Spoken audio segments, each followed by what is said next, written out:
Nogle søer gennemstrømmes af en å, men oftest er vandet i søer stillestående.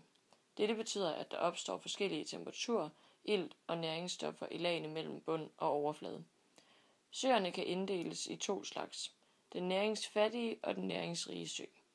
Den næringsfattige sø, som ses på billedet, findes på næringsfattig jordbund som hede og skov. I den næringsfattige sø er biodiversiteten stor.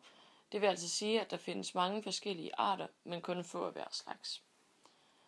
I den næringsfattige sø derimod er biodiversiteten lille.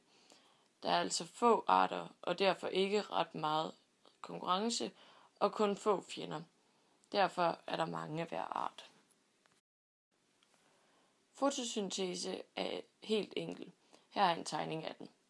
Fotosyntese er grundlaget for livet på jorden. Det er en proces, som skaber fast stof af enkelte ting som lys, luft og vand. For at forklare fotosyntese kan man forestille sig et træ, der hvert år vokser og bliver højere og bredere.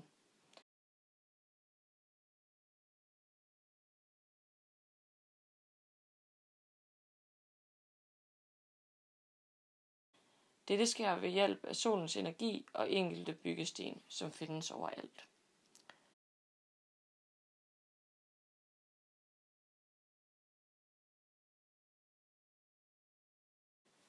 Her ses ligningen for fotosyntese.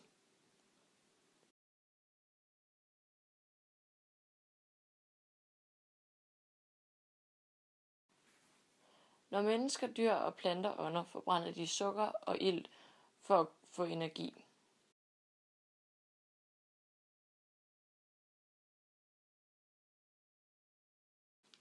Denne proces kaldes respiration og er den modsatte af fotosyntese. Her ses ligningen for respiration.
Vandløb tilføres organiske stoffer fra omgivelserne.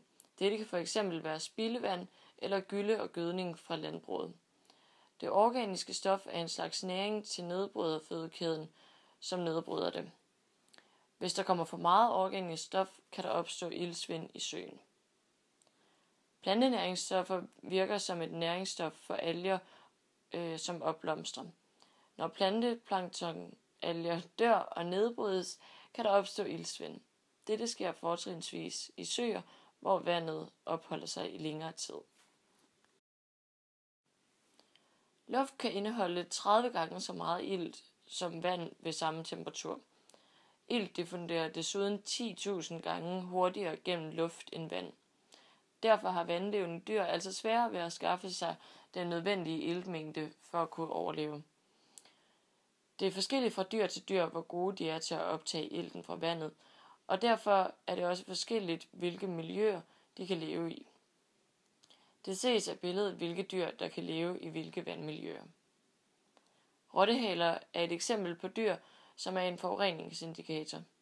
Dette bruger sit lange ånderør til at hente luft fra vandoverfladen, og kan derfor leve i stærkt forurenet vand, hvor den ikke har nogen fjender. Derimod er vårfluen, som ligger øverst, en renvandsindikator.